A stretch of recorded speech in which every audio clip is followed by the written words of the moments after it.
Assalamualaikum warahmatullahi wabarakatuh. Puji syukur kita panjatkan kehadirat Allah Subhanahu wa Ta'ala atas berkat rahmat dan hidayahnya lah sehingga kami dapat menyelesaikan tugas video ini.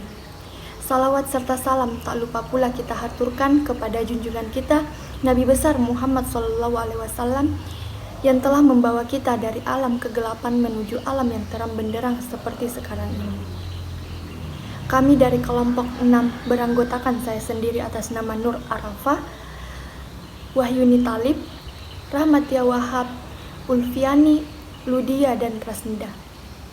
Sebelumnya kami ucapkan terima kasih kepada dosen pembimbing kami yaitu Ibu Fauziah Hakim SPD MPD yang telah mengampu mata kuliah struktur aljabar. Di sini kami kelompok 6 akan membahas materi mengenai homomorfisme dan automorfisme. Langsung saja saya serahkan ke pemateri pertama. Baik, di sini saya akan membahas mengenai definisi homomorfisme.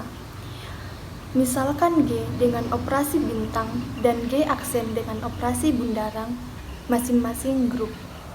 Suatu fungsi Pi memetakan G ke G aksen dinamakan suatu homomorfisme jika memenuhi Pi A bintang B sama dengan Pi A bundaran Pi B untuk setiap AB anggota G. Nah, selanjutnya jika Pi memetakan G menuju G aksen suatu homomorfisme, maka pertama, Pi juga disebut monomorfisme jika Pi 1,1. Kedua, Pi disebut epimorfisme jika Pi onto. Ketiga, Pi disebut isomorfisme jika Pi bijektif. Dan yang terakhir, jika G sama dengan G aksen, maka Pi disebut endomorfisme. Nah, selanjutnya kita masuk kepada contoh 6.2. Misalkan Z sama dengan himpunan bilangan bulat dan I sama dengan 2 pangkat M, di mana M anggota Z. Dapat ditunjukkan bahwa Z dengan operasi penjumlahan dan I dengan operasi perkalian membentuk grup. Diketahui fungsi Pi memetakan Z ke I yang didefinisikan sebagai Pm sama dengan 2 pangkat M, di mana setiap M anggota Z. Nah, pertanyaannya, apakah Pi homomorfisme? Penyelesaian. Jika diambil sebarang M, N anggota Z, maka M tambah N anggota Z, karena Z dengan operasi penjumlahan adalah grup. Diketahui pada soal fungsi P memetakan Z ke I yang didefinisikan dengan Pm sama dengan 2 pangkat M, di mana setiap M anggota Z. Untuk M anggota Z sama dengan untuk M anggota Z, maka Pm sama dengan 2 pangkat M elemen I. Untuk N anggota Z, maka Pn sama dengan 2 pangkat N elemen I. Nah, untuk M tambah N anggota Z, maka diperoleh Pm tambah N sama dengan 2 pangkat M tambah N, sama dengan halnya dengan 2 pangkat M dikali 2 pangkat N. Nah, sebelumnya diketahui bahwa 2 pangkat M ini merupakan Pm dan 2 pangkat N ini merupakan Pn, maka diperoleh Pm dikali Pn. Nah, karena Pm tambah Pn sama dengan Pm dikali Pn, maka Pi homomorfisme. Selanjutnya saya serahkan kepada warahmatullahi wabarakatuh. Saya Rasnida akan melanjutkan pemaparan materi dari materi sebelumnya. Yang pertama, sifat-sifat homomorfisme. Jika V memetakan G ke G aksen suatu homomorfisme, maka berlaku sifat yang pertama, V dikali E sama dengan E aksen. E dan E aksen masing-masing identitas di G dan G aksen. Sifat yang kedua, V dikali alfa pangkat min 1 sama dengan V dikali alfa pangkat min 1 untuk setiap alfa elemen G. Sifat yang ketiga, V dikali G merupakan subgrup dari G aksen. Yang keempat, jika S subgrup dari G, maka V dikali S subgrup di V V dikali G. Yang kelima, jika T subgrup normal dari G, maka V dikali T merupakan subgrup normal dari V atau G. Selanjutnya, teorema 6.11. Jika V memetakan G ke G aksen epimorfisme dan G komutatif, maka G aksen komutatif. Bukti, misalkan A aksen B aksen elemen G aksen sebarang dan V memetakan G ke G aksen epimorfisme. Karena V onto, maka terdapat A, B elemen G, sehingga V dikali A sama dengan A aksen dan V dikali B sama dengan B aksen. Pandang bahwa A aksen B aksen sama dengan V dikali A dikali V dikali B sama dengan V dikali AB merupakan sifat homomorfisme sama dengan V dikali BA karena G komutatif sama dengan V dikali B dikali A V dikali A menghasilkan B aksen A aksen. Hal ini menunjukkan bahwa A aksen B aksen sama dengan B aksen A aksen. Untuk setiap A aksen, B aksen elemen G aksen, maka komutatif. Bismillahirrahmanirrahim. Assalamualaikum warahmatullahi wabarakatuh. Perkenalkan, nama saya Ulfiani dengan NIM H0220353. Di sini saya akan melanjutkan materi tentang teorema 6.12. Misalkan P dari G ke G aksen suatu homomorfisme. K sama dengan G kecil elemen G besar P G sama dengan E aksen. Maka K disebut kernel atau inti dari P dan biasanya ditulis ker P atau inti P. Bersesuaian dengan definisi di atas dapat ditulis ker P sama dengan inti P sama dengan G elemen G besar P G sama dengan E aksen. E aksen identitas di G. Selanjutnya akan ditinjau apakah kernel dari suatu homomorfisme membentuk grup. Misalkan G dan G aksen masing-masing grup. P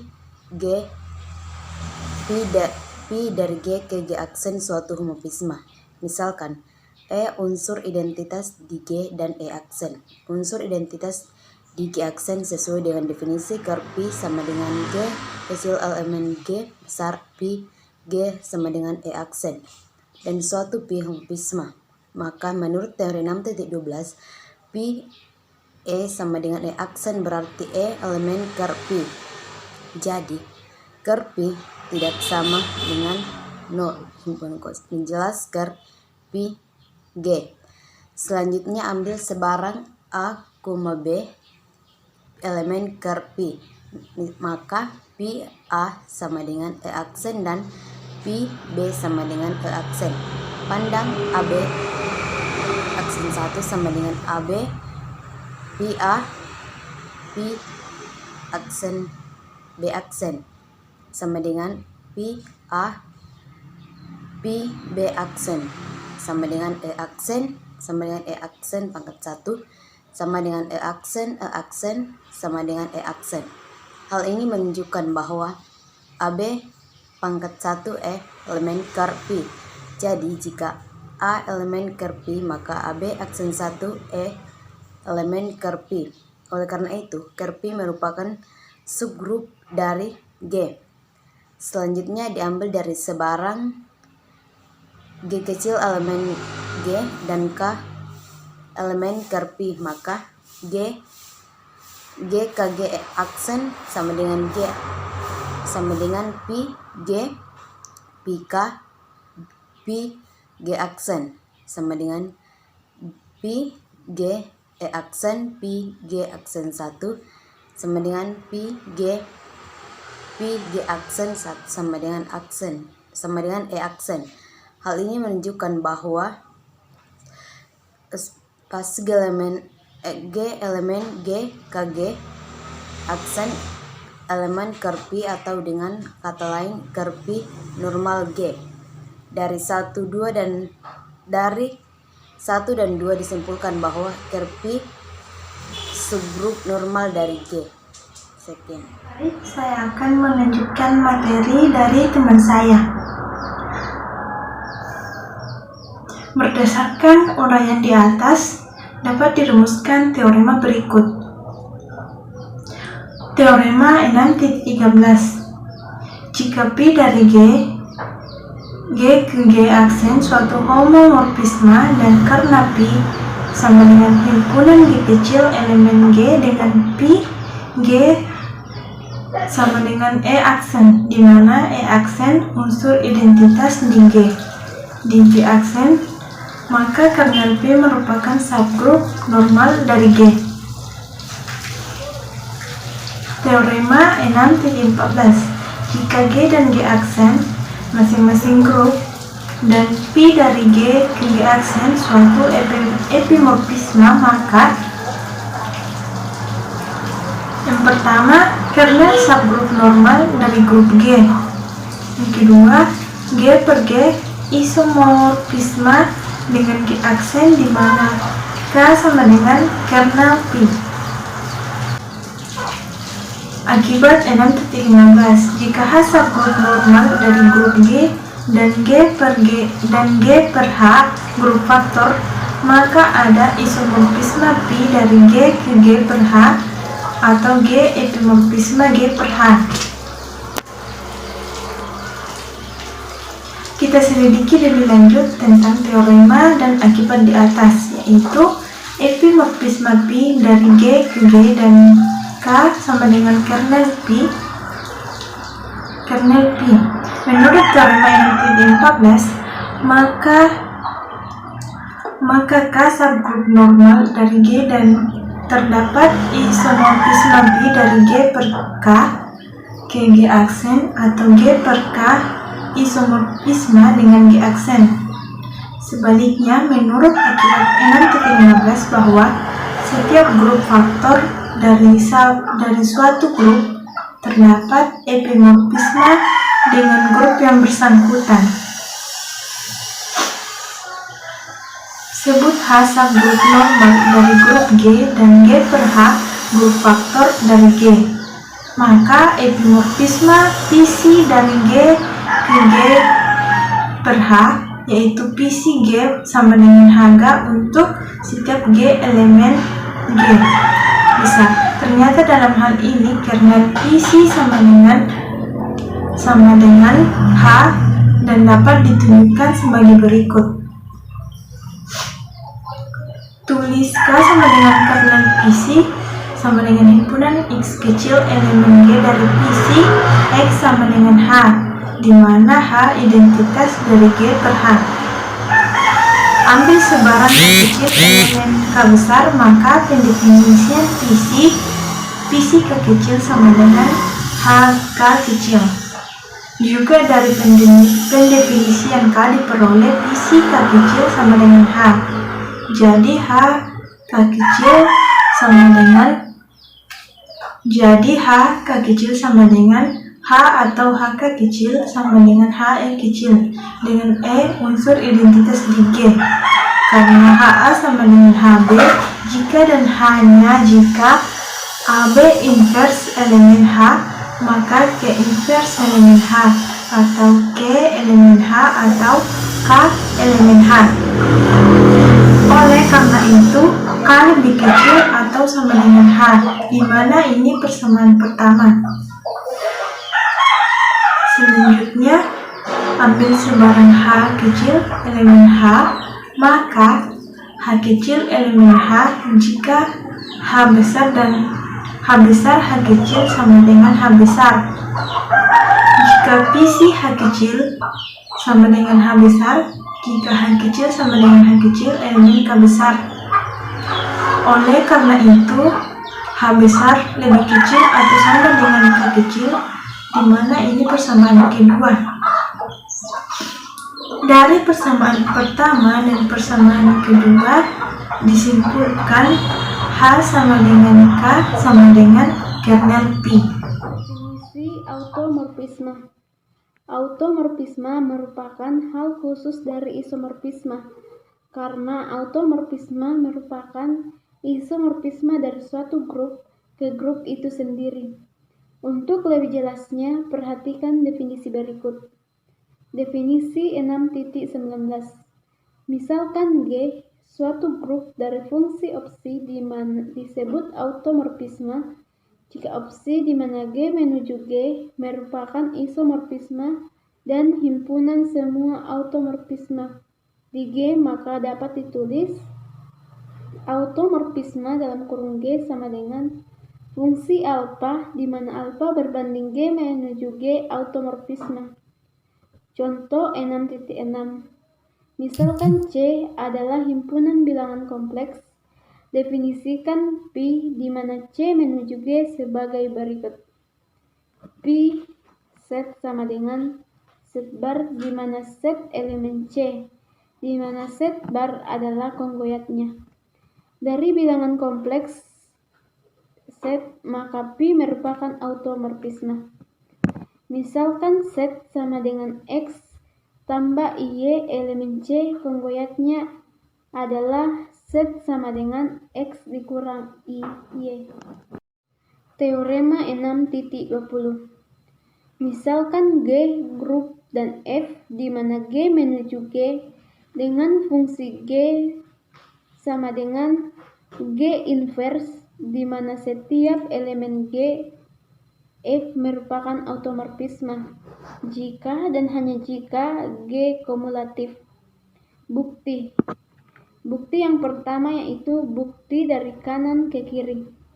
Misalkan G grup kumulatif dan F di mana G menuju G dengan F fungsi G sama dengan G inverse di mana setiap G elemen G akan ditunjukkan F automorfisme. Untuk itu F harus memenuhi persyaratan sebagai berikut. Pertama yaitu F fungsi satu-satunya.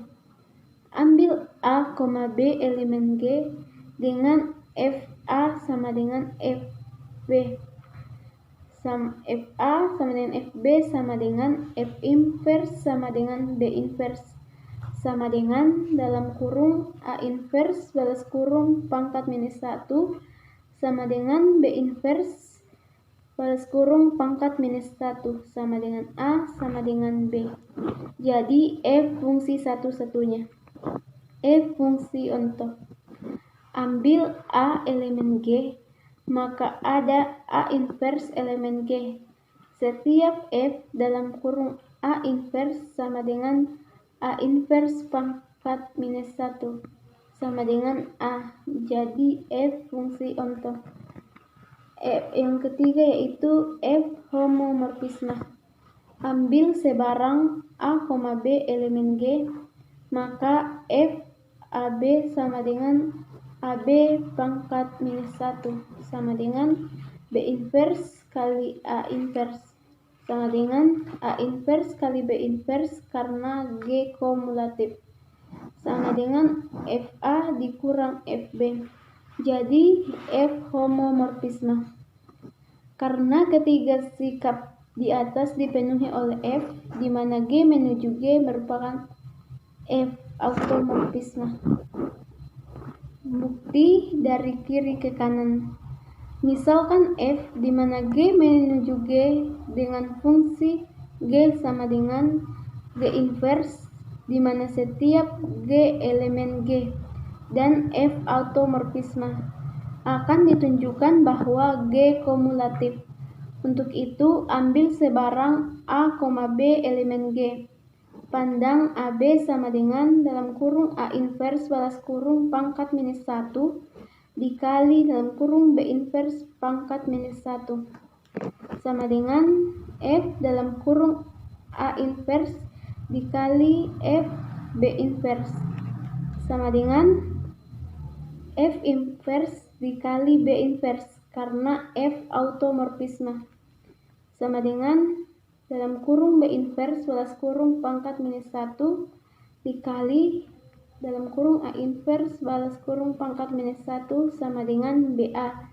Jadi AB sama dengan BA di mana setiap A, B elemen G atau G kumulatif. Baik, pembahasan selanjutnya yaitu teorema 6.21. Misalkan G grup Maka himpunan semua automorfisma dari G, yaitu automorfisma G sama dengan himpunan alfa dengan alfa memetakan G ke G automorfisma. Itu membentuk grup dengan operasi komposisi fungsi. Bukti. Misalkan automorfisma G sama dengan himpunan alfa dengan alfa memetakan G ke G automorfisma. Kita pandang automorfisma G dengan operasi bundaran, di mana bundaran ini merupakan operasi komposisi fungsi. Akan ditunjukkan bahwa automorfisma G dengan operasi komposisi fungsi merupakan suatu grup, yaitu yang pertama automorfisma G itu tertutup terhadap operasi komposisi fungsi. Yang kedua bersifat asosiatif.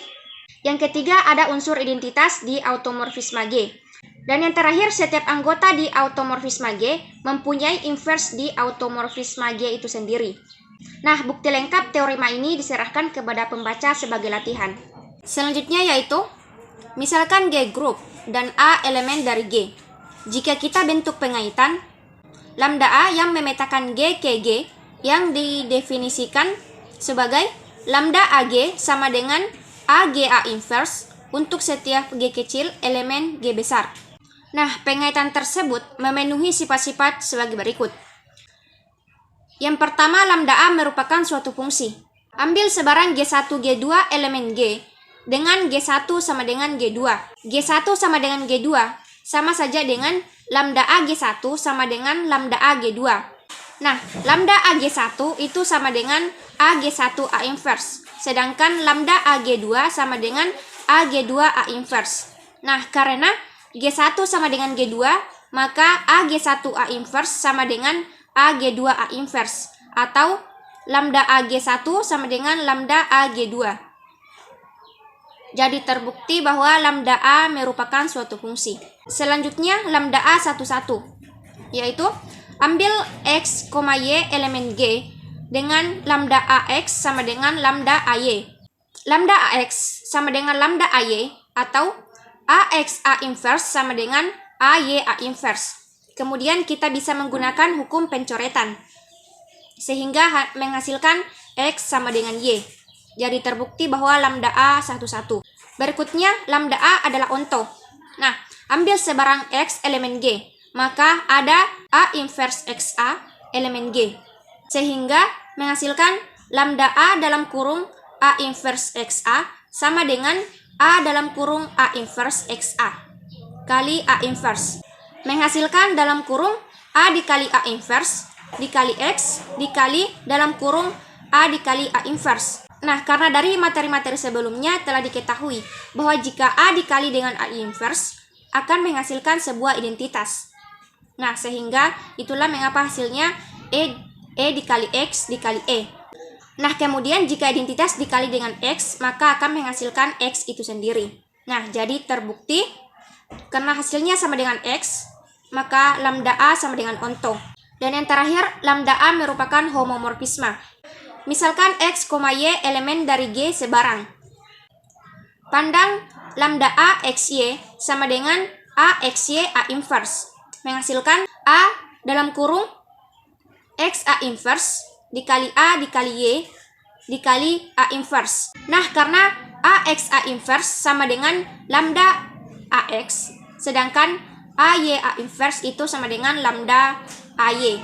Sehingga menghasilkan lambda AX dikali lambda AY. Jadi terbukti bahwa lambda A adalah homomorfisme. Nah, karena keempat sifat di atas dipenuhi oleh pengaitan lambda A yang memetakan G ke G, yang didefinisikan sebagai lambda AG sama dengan AGA inverse untuk setiap G kecil elemen G besar, maka lambda A merupakan suatu automorfisme.